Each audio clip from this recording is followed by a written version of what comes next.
საღამომშვიდობისა უყურებთ ღამის კურიერს, მე თამარ ურიშაძე ვარ. მწვავე ურთიერთმრავლდებები და ლიდერების საჯარო დაპირისპირება. ოპოზიციურ სპექტრში ახალი განხეთქილების მიზეზი ამჯერად ამერიკული დელეგაციის განცხადება გახდა. ვაშინგტონმა ბოიკოტის რეჟიმში მყოფ ოპოზიციონერებს სახელმწიფო ინსტიტუტებთან თანამშრომლობისკენ მოუწოდა, თუმცა დახურული შეხვედრიდან ცალკეულმა ლიდერებმა პარტნიორების გზავნილები განსხვავებული ინტერპრეტაციით გამოიტანეს.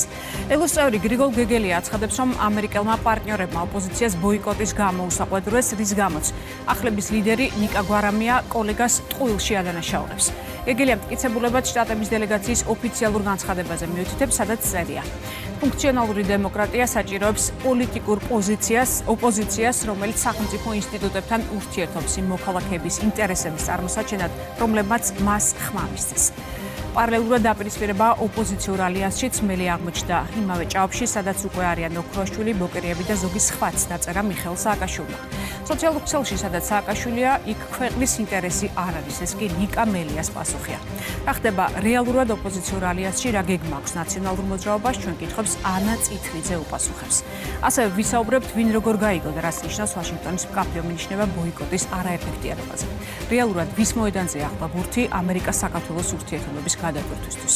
ჩვენი სტუმრები იქნებიან ასევე სანდრო რაქვიაშვილი, პარტია გირჩი და ირაკლი ქადაგიშვილი, პარტია ქართული ოცნება დემოკრატიული საქართველო.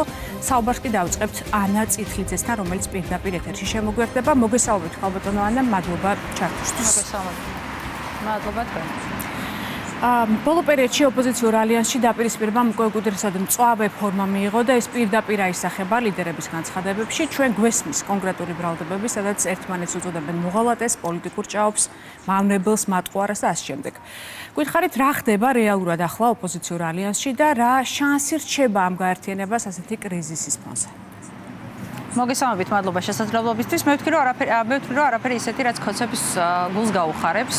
იმიტომ რომ როგორი ასთა სხვადასხვაობაც არ უნდა იყოს ოპოზიციურ ალიანსში, როგორი მწვავე დაპირისპირებაც არ უნდა იყოს ალიანსში, ეს ნამდვილად არ არის ის, რაც ხოცებს უნდა უხაროდეთ. იმიტომ რომ როგორიც არ უნდა იყოს და ვინც არ უნდა იყვნენ ამ დაპირისპირებას შორის, ყველა ცალ-ცალკე და ყველა ერთად მაინჯობია ყველას ერთად აღებულ ხოცრუც ხელისუფლებას. იმიტომ რომ მათთან არასოდეს არ იქნება ასთა სხვადასხვაობა, იმიტომ რომ ჩვენ ვიცით, რომ ქართული ოცნება და მთელი საქოცეთი არის უბრალოდ ერთი მონათხრობელების პარტია, რომელსაც ყავს ერთი ბოსი ბიძინა ივანიშვილის სახით, ხო? ამიტომაც მე მიკვირს ახლა სიმართლე გითხრათ, იმიტომ რომ დაახლოებით მე-5 მე-6 დღე მე მგონია რომ ქვეყანაში სადაც ამდენი პრობლემა არის, ამდენი სოციალურ-ეკონომიკური პრობლემა არის, რომ თქვენი დღის წესრიგის მთავარი თემა კიდე ის არის ვინ რა თქვა Facebook-ზე და ანუ უმნიშვნელო არის ეს ანუ საზოგადოებისთვის უმნიშვნელოა. იმის გათვალისწინებით, კი, ნამდვილად, იმიტომ რომ მე გეტყვით რატომაც, იმიტომ რომ მე ხა სანამ თქვენ ჩაგერთვებოდით მანამდე. არა, ანა, თუ შეიძლება სამი შემთხვევაში სამი აუხსნათ, მოდი მაყურებელს, იმიტომ რომ მე კითხვა დაგისვით, თქვენ სხვა თემაზე გადახედით, იმიტომ რომ ეს კრიტიკა თქვენი ხელისუფლების მიმართ უკვე 12 წელია, უფრო მეტი ისმის და ზეპირად იცის მაყურებელმა, ხო? მოდით ოპოზიციის პასუხისმგებლობაზე გადავიდეთ და იმ შეკითხვაზე მიპასუხეთ, თუ შეიძლება რაც დაგისვით. ეხა მე დამასრულებიეთ, ეხა არ გამოვა ამ რეჟიმში, რომ თქვენ ილაპარაკოთ, რაც გინდათ ის ვკითხოთ და მე არ მომცეთ იმის შესაძლებლობა, რომ მე გიპასუხოთ. ამიტომ თქვენ მე მკითხეთ, თუ შეიძლება რომ იმაზე არ გამოვა ესე, ნახო და მაცა მე გიპასუხოთ, ეხა მე მესმის რომ მე თქვენს მოსაწონ პასუხს ვერ გაგცემთ, მაგრამ ახლა მაცადეთ რომ მე გიპასუხოთ. როცა დავასრულებ, მე შეგიძლიათ დამისვათ შემდეგი შეკითხვა. ახლა პირველი თქვენ თქვით ოპოზიციის დაპირისპირებაზე და მე მითხარით იმაზე, რომ როგორ გონიათო, რომ აი ეს აინტერესებთო საქართველოს მოქალაქეებსო და მე გითხარით შემდეგი, რომ როგორიც არ უნდა იყოს ოპოზიციის დაპირისპირება, თქო, ეს არ არის ის, რაც ხოცებს უნდა უხაროდეთ და ხოცებმა საკუთარ თავს მიხედან ჯობია, თქო, ეს ერთი. არ აინტერესებს საქართველოს მოქალაქეებს და იცით რატო და ძალიან მიკურს, რომ თქვენი თემაც ეს არის, მაგრამ გასაგებია რატომღაც, იმიტომ რომ თქვენი პროპაგანდის ნაწილი ეს არის, რომ ისანახოთ, რომ თითქოს რაღაც განსაკუთრებული ოპოზიციაში ხდება, მაგრამ საქართველოს მოქალაქეებს რა უჭირს ეს მეასახარისხოვანი არის და მე ეს გითხარით, რომ რატომ არ არის საინტერესო საქართველოს მოქალაქეებისთვის ეს და მე იმაზე მიდაბლოკარაკო რა ხდება ოპოზიციურ ალიანსში, რა ვითარება არის დღეს აი მწვავე განცხადებების და ურთიერთმრავლდებების ამ კითხვაზე. არ დამისრულებია, ნახეთ ამ კითხვას პასუხი. საქართველოს მოქალაქეებს აინტერესებს საერთოდ სხვა რაღაცა. აი მე თქვენამდე ეხლა სანამ თქვენი ჩართვა მექნებოდა, მანამდე მქონდა 3 შეხვედრა.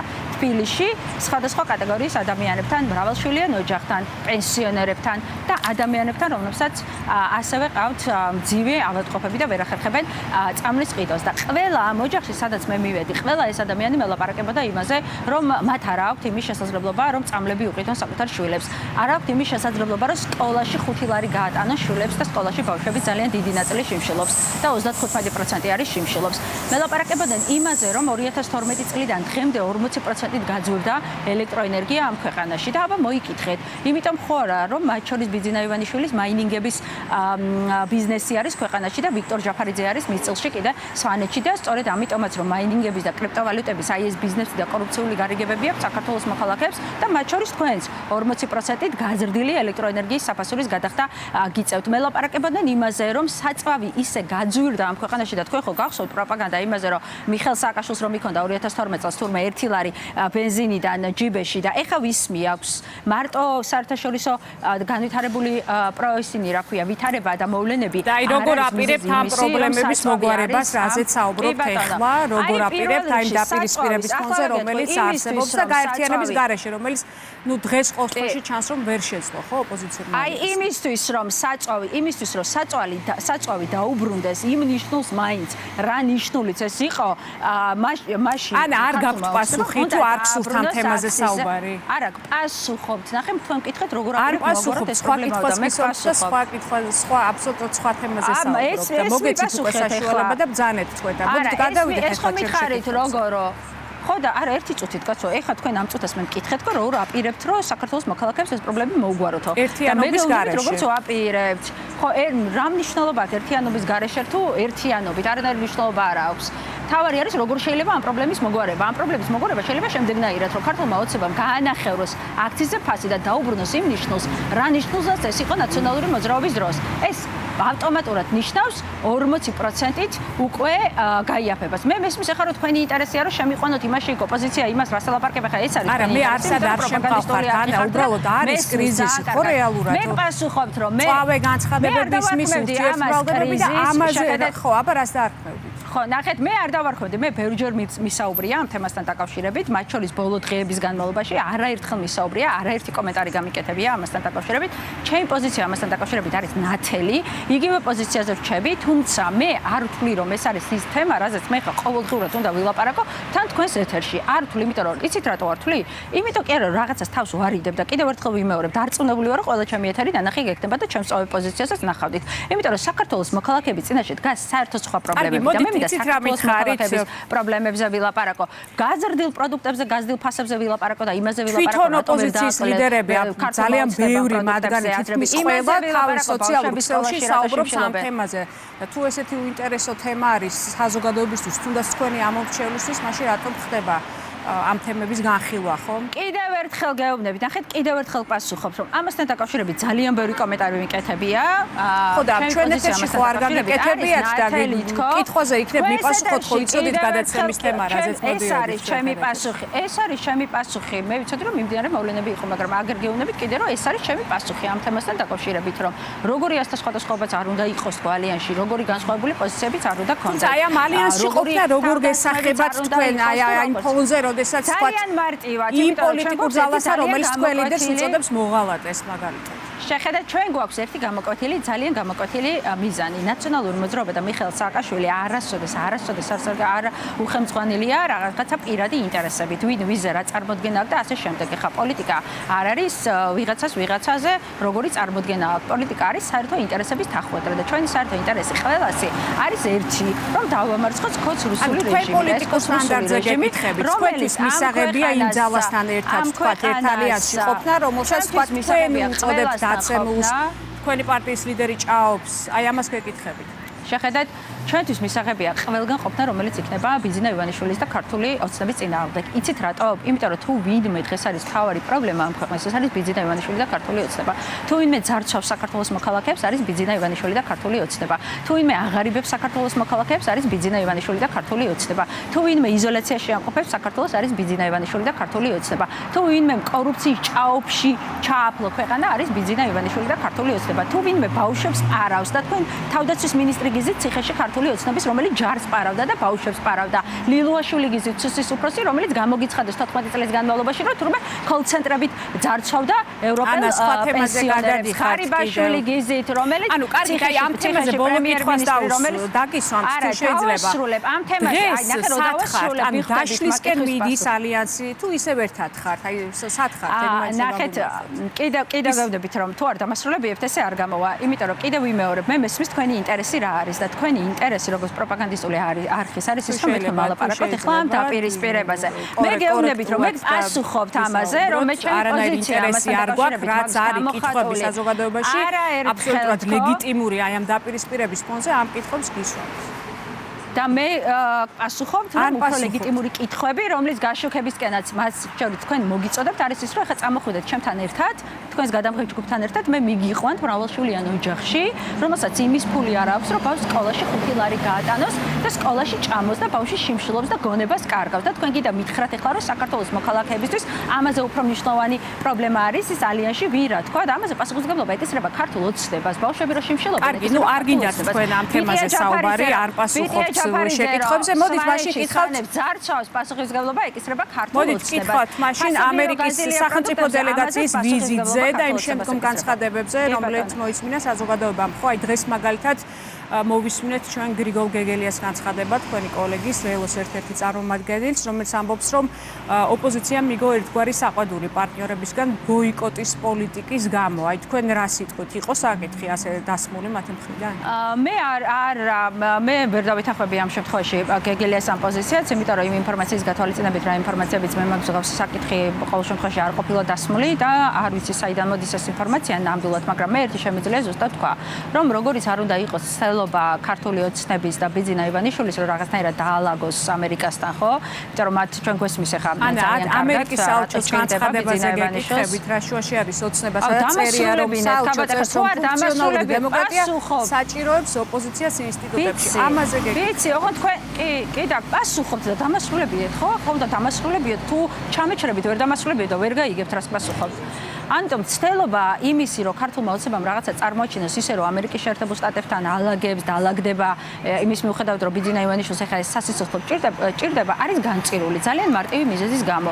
იმის გამო, რომ ამერიკის შეერთებული შტატები არ ლაგდება იმ რეჟიმთან, რომელიც კრძალავს ოპოზიციას, რომელიც ყავს პოლიტიკური პატიმრები და ის ჩანაწერი, რა ჩანაწერის თქვენ ახლა წაიკითხეთ ამერიკის საელჩოს იმიდან პერიფრაზა აი ნახეთ პარტნიორების დელეგაცია. დიახ, აი განცხადებაში. ის ჩანაწერი. აი ეს რასაც გეუბნებით, ის ჩანაწერი ახლა ის ინტერპრეტაციასაც თქვენ ახდეთ, ძალიან კაფიო მესიჯი არის ქართული ოცნებისთვის, რომ ოპოზიციური პარტიების აკრძალვა არ არის დემოკრატიული ნაბიჯი, რომ ოპოზიციური პოლიტიკური პარტიების რა მესიჯია, თქვენთვის რა მესიჯია ის, რომელიც დემოკრატიის, რომელიც ჩვენთვის ის მესიჯია, რომ ჩვენ გავაგრძელოთ ბრძოლა რუსული ოლიგარქიული რეჟიმის წინააღმდეგ. და ქართულ ოცნებას ტყუილად წარმოუდგენია და ტყუილია ეს ინტერპრეტაციები, რომ ქვეყანაში, რომელიც არის, რომელმაც სადაც რაღაცა კრიმინალური ჯგუფი საკუთარ თავს ეძახის ხელისუფლებას, რომელმაც მიიტაცა არჩევნები, მიიტაცა ხელისუფლება, რომელსაც პოლიტიკური პატიმრები ყავს, რომელიც არის ირანის მოკავშირე და კობახიძე იდგა, ხო არ დაგავიწყათ ვის დაკრძალვაზე ირანში, რომელიც ამერიკის შეერთებული შტატების მთავარი სამწუხაროა, რომ ვერ მივიღეთ თქვენგან პასუხები კონკრეტულ კითხვებზე, რომელიც გონი აინტერესებს ჩვენ მაყურებელს ისე როგორც თქვენ ხარდამჭერებს. მე პასუხობთ გადაგიხდით ამასთან დაკავშირებით, მაგრამ და დაგიშრობთ აზრი არ აქვს, არ მესმის რომ თქვენ არა, მე მესმის რომ თქვენი მოსაწონი პასუხს მე ვერასოდეს ვერ გაგცემთ. ჩემი პასუხები არის მოსაწონზე არ არის ანა კითხვაზე თქვენი პოზიცია იმ კითხვებზე, რომლებსაც გისვამთ, მათ შორის თქვენი პარტნიორები, ჩვენი პარტნიორები, შეერთებული შტატების დელეგაციის განცხადებაზე. ნახეთ, გიპასუხეთ, მაგრამ თქვენ არ მოგწონთ ეს. ჩვენი შეერთებულ შტატებს არცად ჩვენ საერთაშორისო პარტნიორებს არცად არ უთქვამთ ის რის ინტერპრეტაციასაც თქვენ ახდენთ. კიდევ პასუხობთ, რომ იმ განცხადების მიხედვით არ არის განცხადებიდან ციტატა წაგიკითხეთ. რომ ინტერპრეტაცია და ხარით ეს ციტატა რაც გულისხმობს არ გულისხმობს იმას რასაც თქვენ ფიქრობთ და თქვენ გინდათ რომ გაიგო ეს ციტატა იმას გულისხმობს რომ ბიძინა ივანიშვილმა არ უნდა აკრძალოს ოპოზიციური პარტიები პოლიტიკური პატიმრები არ უნდა ყავდეს ციხეში როგორ წარმოგიდგენია თქვენ ოპოზიციის არსებობა საერთოდ როდესაც გაუქმების პირას არიან და საკონსტიტუციო სარჩენია ოპოზიციურ საკონსტიტუციო სასამართლოში შეტანილი აი ეს ოპოზიციამ რა უნდა გააკეთოს ოპოზიციის მისამართით დაჟღერებული მესიჯი რა იყო როდესაც პრორუსული რეჟიმი არის რომელიც ირანის და ჩინეთის ინტერესებს ატარებს ამ ქვეყანაში რომელიც სიღარიბისთვის წირავს საქართველოს მოქალაქეებს და იზოლაციაში ამყოფებს ამ ქვეყანებს, უნდა იბრძოლოს და უიბრძოლოს. ან გააგრძელოს ბოიკოტი ოპოზიციამ? რამდენჯერაც არ უნდა, რამდენჯერაც არ უნდა. ნახეთ, უნდა გააგრძელოს ბრძოლა და ჩვენ ვთვლით, რომ ქუჩის წინააღმდეგობა არის მთავარი იმისთვის, რომ დაასრულოს ესეთი დიქტატორული რეჟიმი, როგორიც აქ ჩამოაყალიბა ბიძინა ივანიშვილმა. ამიტომაც კიდევ ერთხელ ვიმეორებ, ეს ინტერპრეტაციები, რომ იქ რაღაცა თქვა, რომ ვითომ ბოიკოტი, მე ამასთან დაკავშირებით ინფორმაცია ასეთი ნამდვილად არ მაქვს, იმიტომ რომ ჩვენ გავიციხდნენ შეხვედრებზე მსგავსი რამე არ მოусმენიათ ნამდვილად. იმ განცხადების ინტერპრეტაცია, რაც მე გითხარით, ეხა არ არის იმ სახით, რა სახითაც თქვენ და სხვა პროპაგანდისტულ არხებს უნდა წარმოაჩინოთ. თავარი ფრაზა არის ეს, რომ ოპოზიცია უნდა იფუნქციონიროს, მაგრამ ნორმალურ ქვეყანაში და ეს არის ბიძინა ივანიშვილის მოწოდება, რომ მადლობა დაგემშვიდობებთ. ოპოზიციური პარტიები გააუქმოს და შემდეგ თვითონ ურთიერთობა დაალაგოს ამერიკის შეერთებულ შტატებთან. მადლობა თქვენ. ანა წითლიძეს უსმენდით ღამის კურიერში ერთიანი ნაციონალური მოძრაობის წევრს.